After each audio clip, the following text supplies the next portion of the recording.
Kalau kita bicara mengenai Indonesia ke depan, Oke. kita nggak usah ngomong Pak Prabowo karena tentunya itu pilihan. Ya, pilihan yang ada pertanggungjawabannya ya. Iya. Kalau kita bicara Indonesia di masa depan, mana yang lebih relevan, Pak Anies atau Pak Ganjar? Dengan sedih saya harus katakan bahwa Karena kita tahu Pak Ganjar itu kan lebih ke popularitasnya. populisme ya. Iya, kalau Kalau saya katakan Bapak Ganjar kan representasi pemimpin populis. ya, Pak Anies representasi pemimpin intelektual. intelektualis. Gaya kepemimpinan populisme itu sudah lewat. Gaya kepemimpinan intelektualis belum masanya. Belum masanya. Ada syarat-syarat tertentu. Syarat pemimpin populis adalah ketika negara itu baru lepas dari otoriterisme, atau ketika negara itu sudah menikmati demokrasi tapi baru lepas dari pemimpin yang elitis. Oke.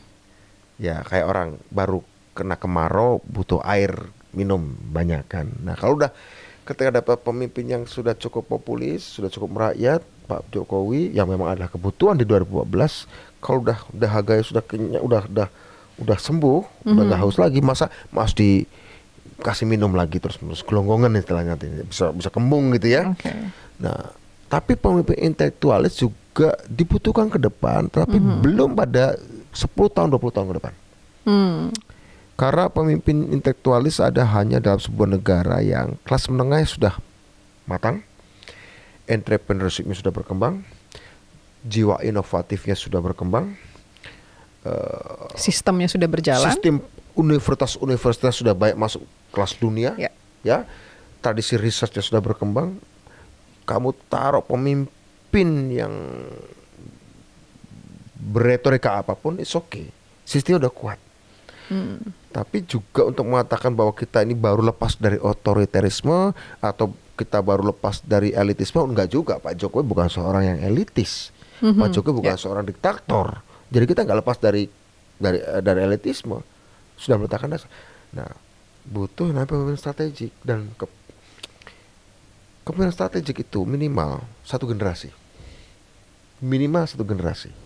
Pemimpin populis maksimal satu periode. Gak boleh lebih.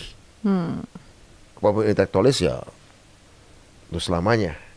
Nah sekarang ini Pak Jokowi di 2012 adalah pemimpin yang populis. Di 2019 mulai strategik. Tapi 5 tahun gak cukup, 10 tahun gak cukup, minimal 25 tahun pemimpin strategis itu. Karena itu kayak ibarat pesawat lagi terbang itu, take off, ya kan?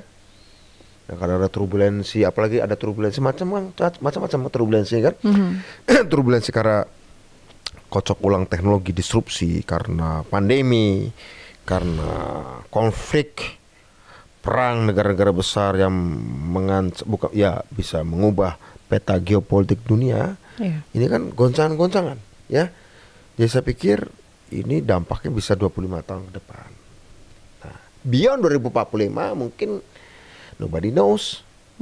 Mungkin di situ butuh pemimpin bukan cuma intelektualis, bahkan pemimpin yang imajinatif.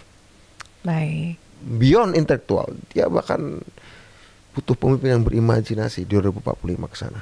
Artinya sosok Pak Ganjar itu sudah di masa lalu ya sebenarnya. Tipe-tipenya, tipe seperti itu ya. Itu tipe masyarakat yang baru keluar dari otoriterisme atau baru keluar dari elitisme, orang lagi butuh haus. Pemimpin adalah kita gitu ya, betul seperti itu, dan ya begitulah. Ya. Tapi pernah nggak waktu masih di PDI Perjuangan itu ini dibicarakan bahwa kita butuh pemimpin seperti A, B, C gitu? Bukan saya yang memulainya bahkan. Oh begitu. Ibu Mega yang memulainya. Justru kata istilah pemimpin strategik itu dari Ibu Mega. Itukah alasannya kenapa Pak Ganjar dipilih belakangan? Karena sebenarnya pertimbangannya banyak. Saya nggak tahu karena saya tidak ikut. Tetapi justru apa yang saya sampaikan dari tadi ini, Yorin, sebenarnya adalah refreshing. Penyusunan ulang kata-kata dari pidatonya Ibu Megawati ketika beliau menerima gelar Guru Besar Kehormatan dari Universitas Pertahanan tentang perlunya Indonesia memiliki pemimpin strategik karena kita akan menghadapi keadaan yang disebut VUCA, volatile, penuh gejolak, uncertain, penuh ketidakpastian. kompleks, rumit, ambigu, membingungkan, penuh gejolak, nggak pasti, rumit, membingungkan, VUCA. Ya, volatile, uncertain, complex, and ambigu. Itu disampaikan oleh Ibu Megawati dalam pidatonya. Dan ketika saya ikuti pidato-pidato beliau, terutama di internal partai, beliau menekankan seperti itu. Dan mudah-mudahan saya tidak cukup salah, karena apa yang disampaikan Bu Mega adalah cara berpikir Bung Karno. Itu adalah cara berpikir Bung Karno, dan kebetulan saya belajar Bung Karno dari SD, cukup memahami ya. Walaupun belum paham waktu SD, nggak paham betul. Tapi itu memang cerminnya, saya bisa menarik garis lurus antara pemikiran Bu Mega dan pemikiran Bung Karno. Justru, dan karena itu saya di beberapa acara partai, ketika saya menjadi pembicara, saya bilang kader-kader PDI Perjuangan harus sadar bahwa ketua umum kita ini bukan sekedar ketua, Ibu Megawati ini bukan sekedar ketua umum partai kita. Beliau adalah ketua Dewan Pengarah BPIP urusan ideologi. Beliau juga ketua Dewan Pengarah BRIN urusan teknologi.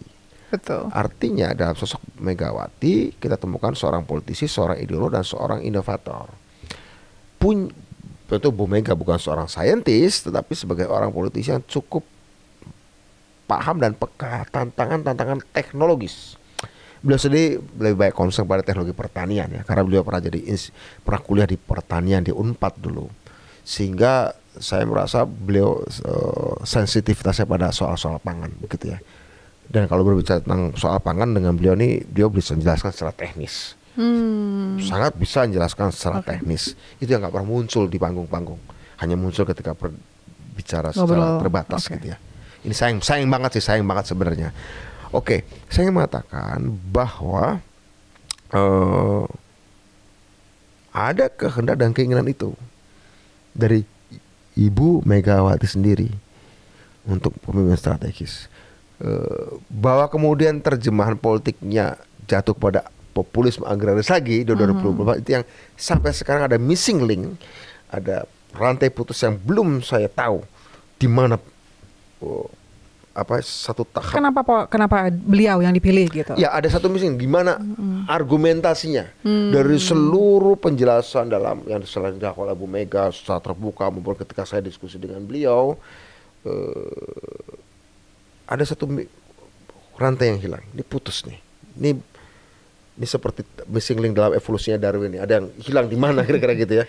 Dan di sini saya belum tahu. Tapi kemudian ya sudah, saya tidak mencari tahu lagi karena saya juga tidak di dalam gitu ya. Sudah tidak lagi di dalam begitu. Tapi kalau kita bicara mengenai berarti ada pembicaraan sebelumnya. Tapi nuansa demokrasinya masih terasa nggak? Maksudnya untuk bicara gitu di situ. Apakah demokrasinya apa ya? Khusus untuk memang soal capres ini memang prerogatif beliau. Bicara sosok. Tapi kalau berbicara soal kriteria cukup dibuka. Bu Mega bertahun-tahun menyiapkan specs dan tidak ada bantahan, bukan karena orang nggak berani bantah, tapi menurut saya karena penjelasannya masuk akal. Kita butuh pemimpin strategik. Jadi, dan ketika saya bertemu beliau juga ngobrol aspeknya Bu Mega tekanannya pangan, saya lebih menekankan pada digital. It's okay, nggak usah dipertentangkan begitu ya. Tapi intinya beliau terbuka ketika untuk memperkaya speks itu. Tapi bahwa kepemimpinan strategik menurut saya itu sesuatu yang nggak perlu dibantah karena itu memang it's a must, ya harus. Yang tadi itu kembali lagi, saya belum bisa menjelaskan missing linknya itu. Gitu. Berarti sebenarnya sudah ada yang penyampaian yang deliberatif lah sebelumnya. Ada deliberatif ya, ada terjadi deliberatif ada. Tapi tentu saja Bu Mega lah yang menentukan. At the end of the day itu.